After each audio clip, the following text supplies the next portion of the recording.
Hello, and welcome back. Tonight, we are not going anywhere fast. We are not going anywhere at all, really, except deeper. Deeper into the pillow beneath your head, deeper into the mattress that is holding you the way the sea once held an island that the whole world would spend thousands of years trying to forget and failing. Because some places refuse to be forgotten. Somewhere, beneath the weight of centuries in salt and silence, there is said to lie a city of white walls and black stone, of bronze gates and quiet canals, of gardens that bloomed in rings around a hill where a god was said to have loved a mortal woman so much that he shaped the earth itself into a gift for her. A city so wealthy, so wise, so far ahead of its time, that when it finally slipped beneath the waves in a single terrible night, the memory of it became a myth so powerful that we are still whispering its name over 2,000 years later in the dark right before sleep. Atlantis. Tonight, that is where we are going. Not quickly. Not with excitement or urgency, because there is no urgency in this story. The city has already fallen, the waters have already closed over it, and there is nothing left to do but drift down, slowly, through centuries of legend, and see what settles at the bottom, soft and slow, like silt. You do not need to hold on to any of it. You do not need to remember the names, or the dates, or the details of the temples and the harbors. Your only task tonight is to breathe, to loosen your grip on the day that is now behind you, and to listen the way you might listen to waves from a great distance. Present, but far away, arriving, and then receding, arriving, and then receding. So let's begin the way we always do. Let your eyes close, if they haven't already. Feel the places where your body touches the bed, your shoulders, your hips, the backs of your legs. Let all of that weight settle down and stop asking anything of you. Take a slow breath in, through your nose, filling your chest and your belly evenly, like water filling a still harbor. And let it go, slowly, through your mouth, like a tide pulling back out to sea. One more like that. In, slow and full. And out, long and loose, your jaw softening, your tongue falling away from the roof of your mouth, your forehead smoothing out like sand after a wave has passed over it. Good. From here, you don't have to do anything else. You don't have to breathe in any particular way or hold any particular thought. You can simply let my voice become the tide and let your mind drift out on it, further and further from the shore of today, out toward a story that begins, as all the best sleep stories do, a very, very long time ago, in a place that may never have existed at all, and yet feels, somehow, more real than half the things we remember from waking life. There is an old kind of pleasure in stories like this one. Stories that sit right on the blurry edge between history and myth, between something that might have truly happened and something that was only ever meant to feel true. You don't need to solve that puzzle tonight. You don't need to decide, before you drift off, whether a real island once stood where Plato says it stood, or whether the whole tale was simply a philosopher's gentle invention. A way of asking an old question through the shape of a story instead of an argument. All you need to do is listen, loosely, the way you'd listen to rain on a roof. Not analyzing each individual drop, just letting the whole soft pattern of it settle over you, familiar and unhurried, until your thoughts grow quiet enough to follow it all the way down into sleep. Let's go find it. ## Part 1, The Old Man Who First Told the Story. Every story has to start somewhere, and this one starts not in Atlantis itself, but in Athens, a great many years after Atlantis was already gone. Picture a warm afternoon in Greece, somewhere around the year 360 before our own era. A philosopher named Plato, a man with a wide brow and a quiet, careful way of speaking, sat down to write. He had spent his life asking difficult questions about justice, about the soul, about the ideal shape a society might take if it were built with wisdom instead of greed. And in his later years, in 2 long conversations he wrote down called the Timaeus and the Critias, He told his readers about a place his own teachers had spoken of, a place at the very edge of the known world, a place called Atlantis. Let your breathing slow a little further here, because this part of the story asks for patience, the same patience a historian needs when piecing together fragments of pottery into the shape of a bowl that hasn't held water in 3,000 years.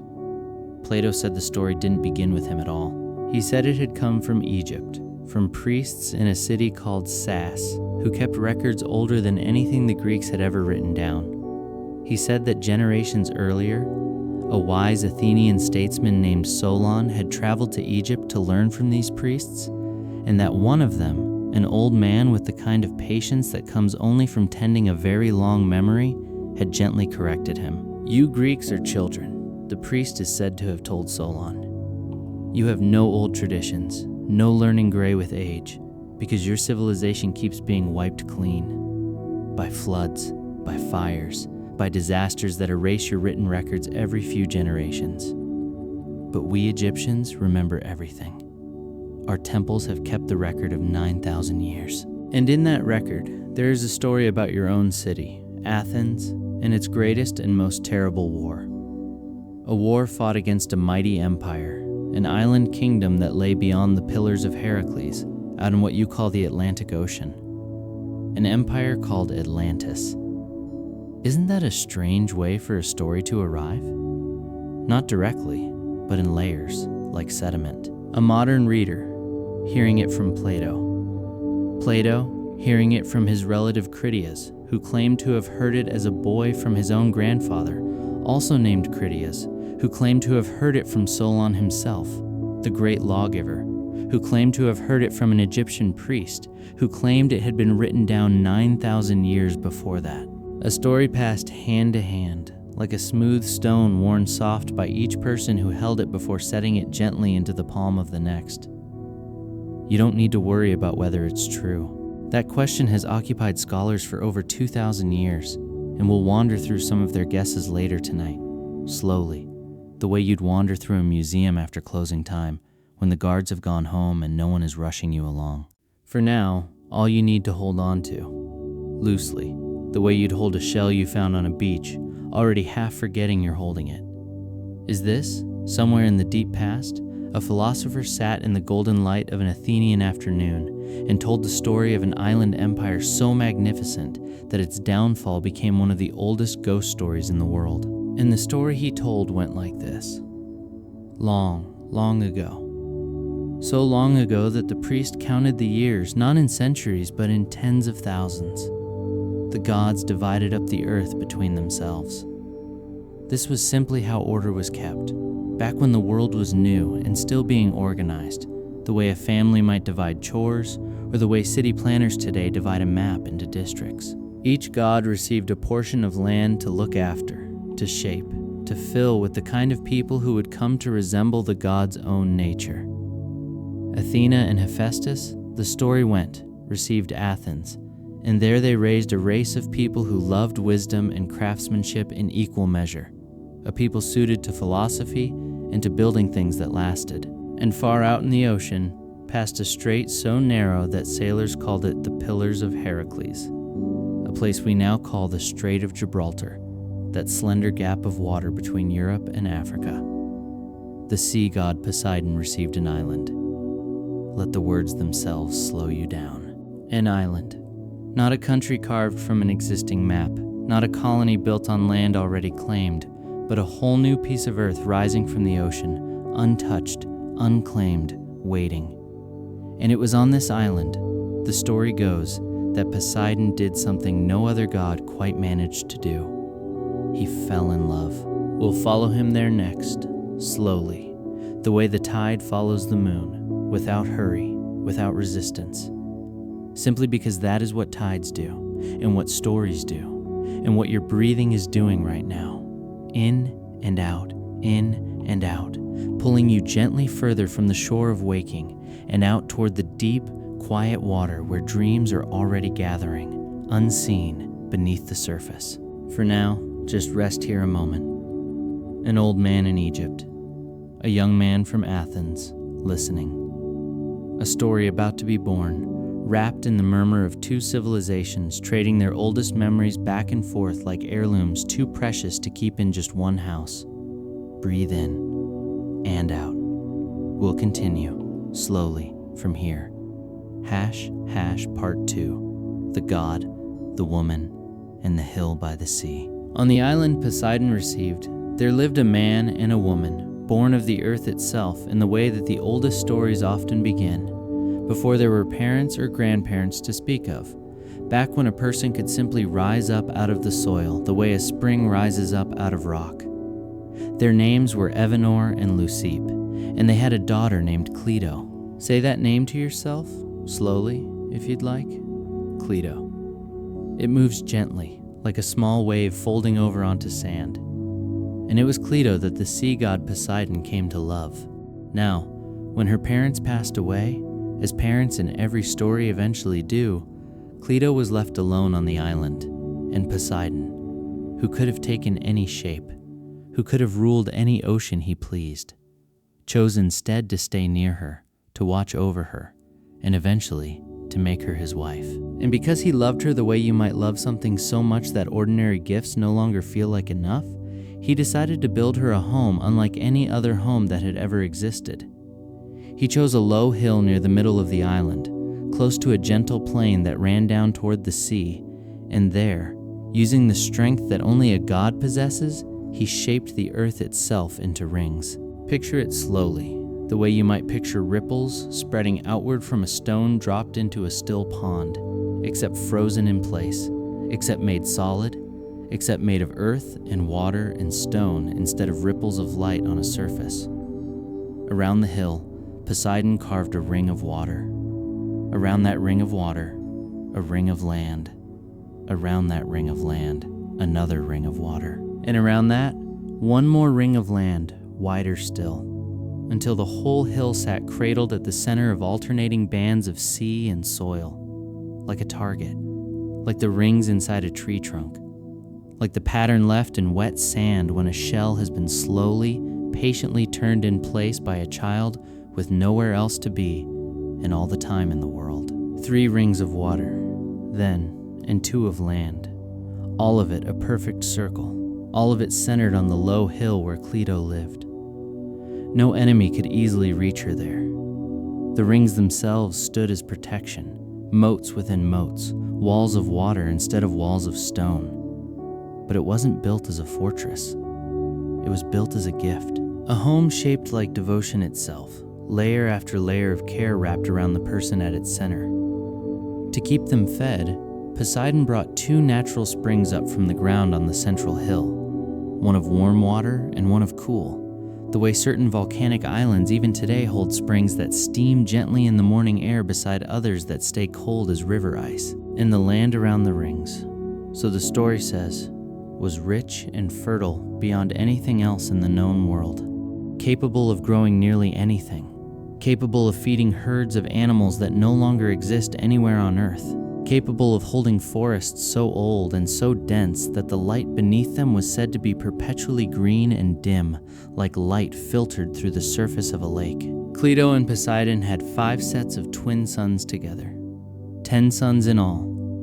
And it was to these 10 sons that Poseidon divided up the island, the way a careful parent divides an inheritance so that no child feels forgotten. The firstborn of the first pair, a son named Atlas, was given the central hill itself and the region around it, and it was after this son, after Atlas, that both the island and the surrounding ocean would eventually take their names.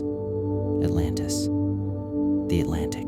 Say those 2 words to yourself now, slowly, and notice how they share the same root, the same breath, the same old story buried inside them, the way a name might carry, quietly, the memory of someone who lived and loved a very long time ago. Atlas became the first king, and though his 9 brothers ruled their own regions of the island as princes beneath him, it was his line, his descendants, generation after generation, who would go on to rule as high king over all of Atlantis for age after age, while the island grew and prospered and became, slowly, the greatest civilization the ancient world had ever known. Let yourself rest in this image for a moment, since there's no need to rush toward what comes next.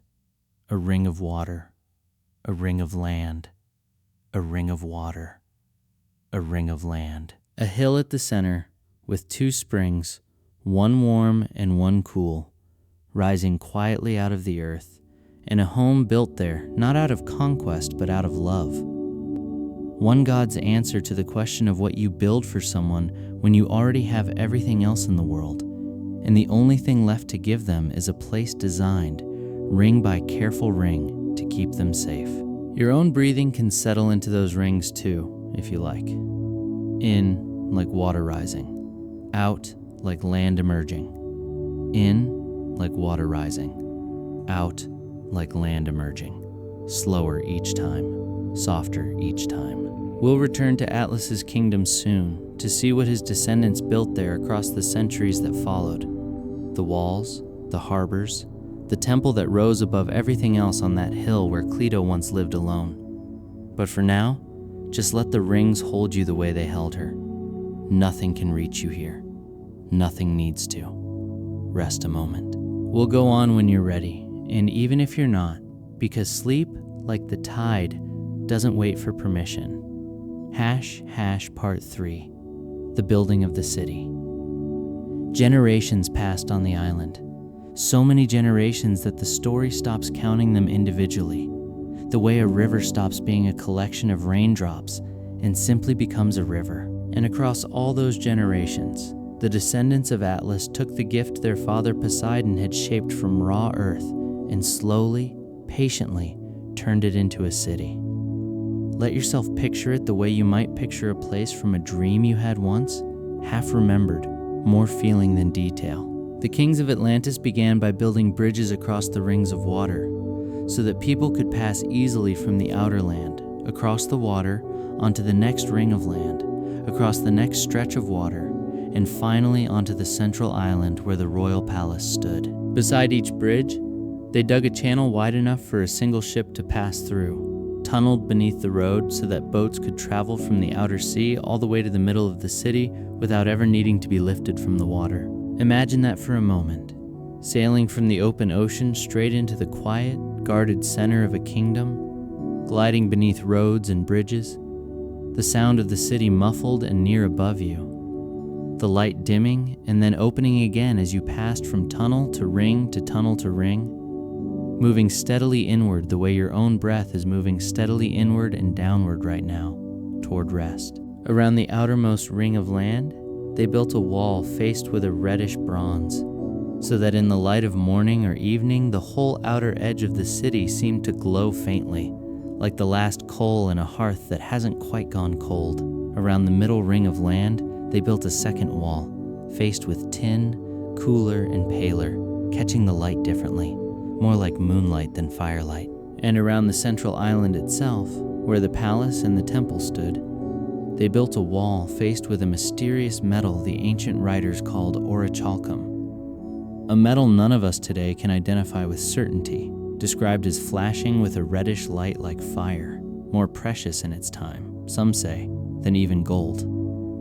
3 walls, 3 metals, 3 different kinds of light, layered ring upon ring around the hill where Plato had once lived alone with a god who loved her. At the very center, on the site of the 2 ancient springs, the descendants of Atlas built a temple to Poseidon and to Plato together, and the descriptions of it passed down through the priest in Egypt, through Solon, through the Critias family, through Plato, and now through every retelling, since sound almost too grand to hold in the mind all at once, which is exactly why you don't need to hold them tightly. Let them wash over you instead, the way light moves over water without needing to be caught.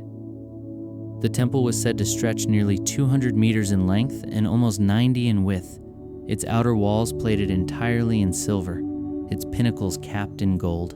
Inside, the ceiling was carved from ivory, inlaid with gold, silver, and orichalcum, and the interior columns were sheathed in gold as well. At the center stood a great statue of Poseidon, standing tall in a chariot drawn by 6 winged horses, so enormous that his head brushed the very roof of the temple, surrounded by 100 sea nymphs riding dolphins, all of it cast in gold, all of it catching whatever light slipped in through the temple doors and scattering it back out again, softened, golden, endless. Around the temple stood statues of all 10 of the original kings, the 10 sons of Poseidon and Plato, along with their wives, cast in gold as well.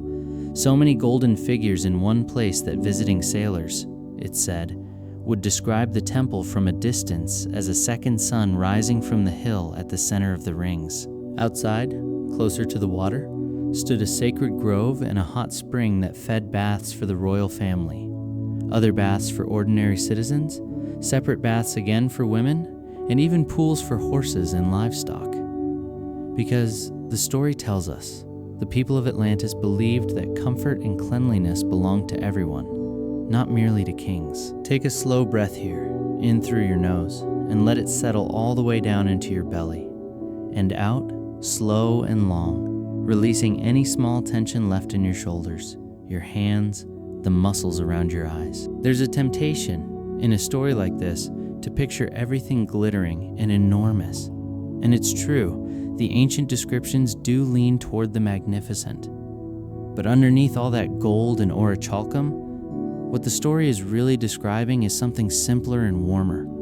A civilization that built its greatest beauty not to hoard it, but to share it. Public baths, shared gardens, a temple visible from every ring of the city, so that no matter where you lived, on the outer ring, the middle ring, or close to the palace itself, you could look toward the center and see the same golden light catching the same statues, and feel, in some small way, connected to everyone else looking at the very same thing. We'll walk further out from the center soon, past the rings and their bronze and tin and orichalcum walls, out to the wider plain and the great harbor beyond it, where ships from 100 different lands once came and went, laden with goods from every corner of the ancient world. But there's no rush. The temple isn't going anywhere. The gold isn't going anywhere. Nothing in this story is going anywhere quickly, because it has already, in its own way, finished happening a very long time ago.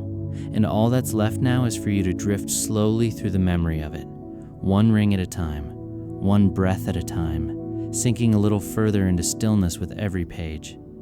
Part 4, The Great Plain and the Ring of Canals. Beyond the outer wall of bronze, beyond the last ring of water, the land of Atlantis opened out into a vast plain. And it's here, in this wider landscape, that the story slows down and starts to feel almost like a memory of somewhere real, somewhere you might once have visited long ago in a life you can no longer quite recall. The plain was said to stretch about 2,000 stadia in one direction and 3,000 in the other.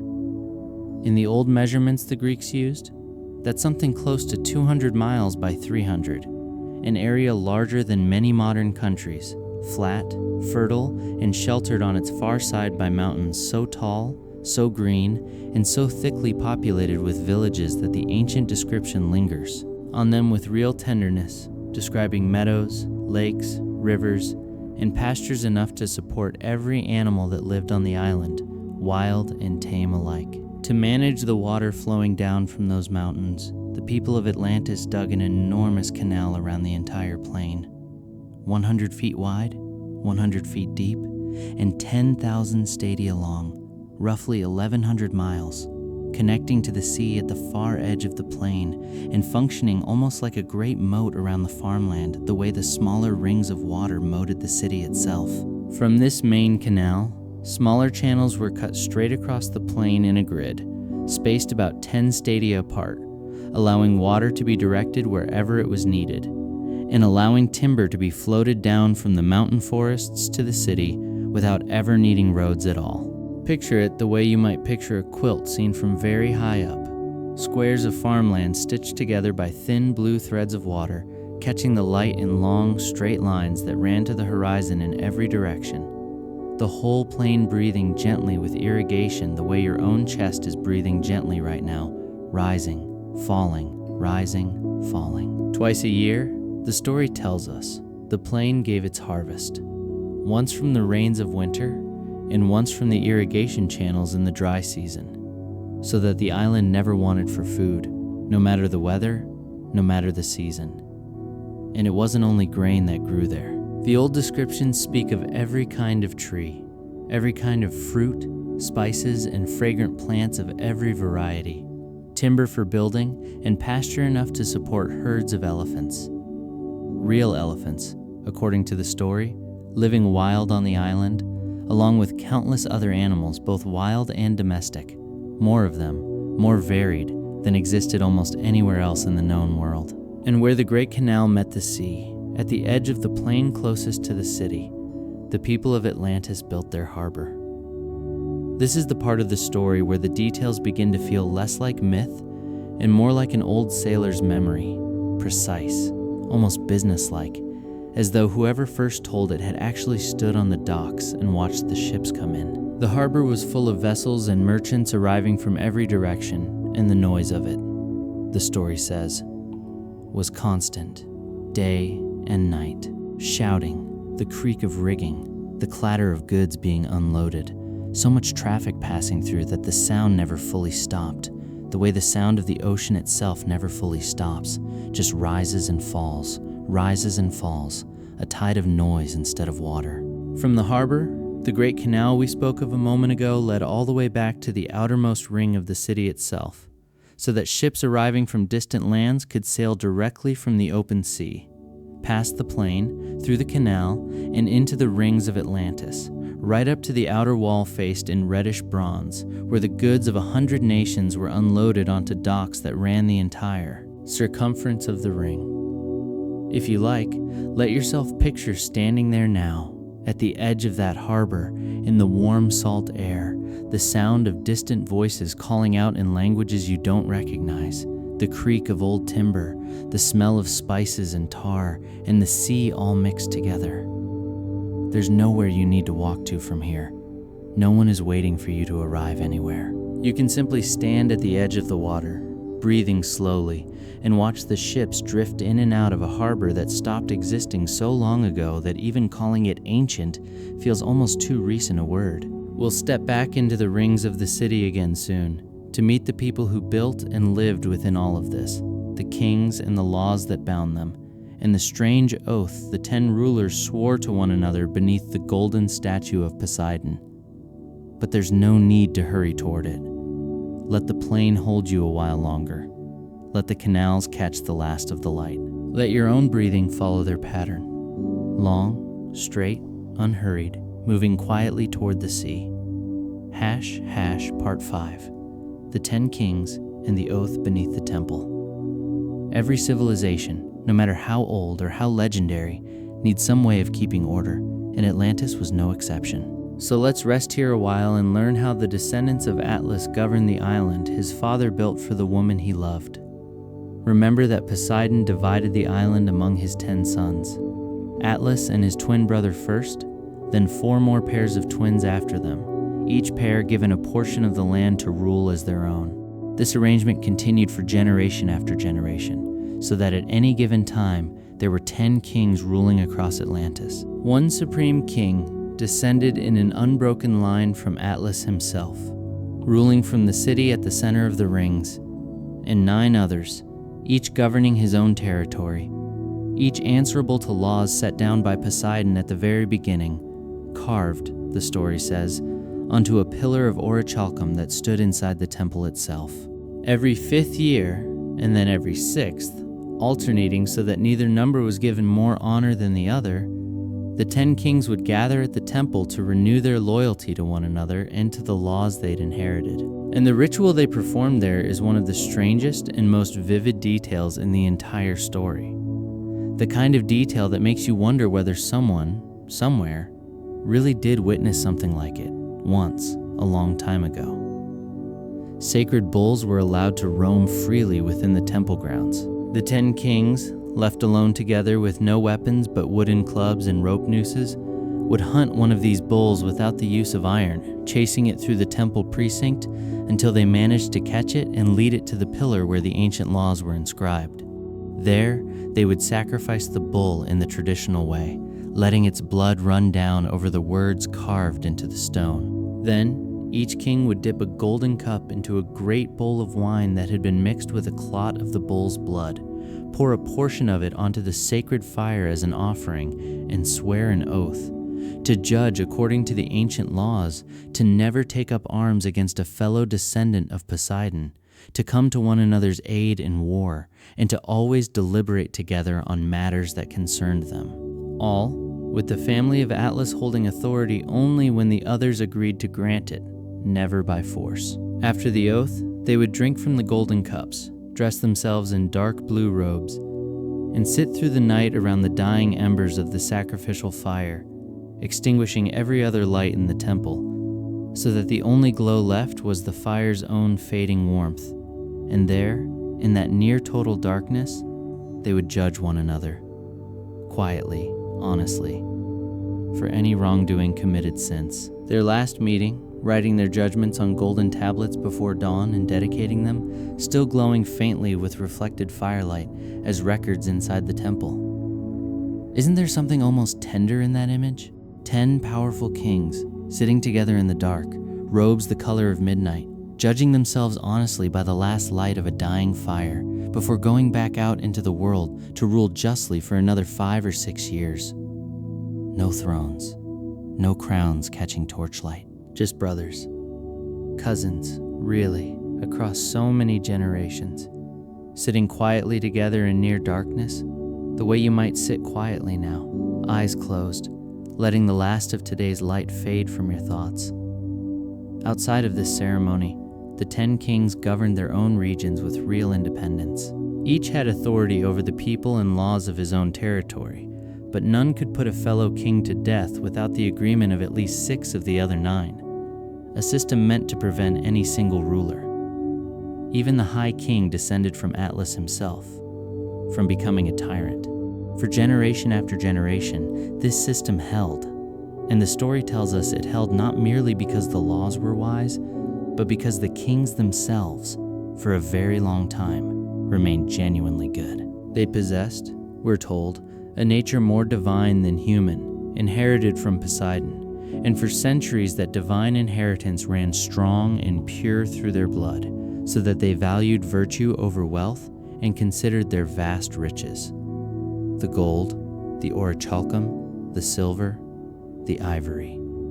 A burden to be carried lightly, rather than a treasure to be clutched tightly. Let that settle over you for a moment, slow and heavy, the way a warm blanket settles once it's pulled up over your shoulders.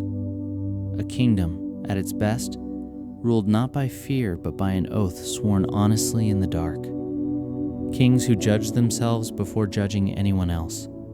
A whole civilization that, for centuries, believed wealth was worth less than virtue, and acted, mostly, as if they meant it. It wouldn't last forever. Almost nothing in this story lasts forever, and we both already know how it ends. But not yet. Not for a good while yet. There's still so much of the story left to walk through together, and no reason at all to rush toward the parts that hurt. For now, rest in the good years. The strong years. The years when the fire in the temple never seemed to matter much, because the light in the 10 kings' hearts, the story wants us to believe, still burned brighter than anything carved in gold. ## Part 6. Wealth, Wonders, and the metal called orichalcum.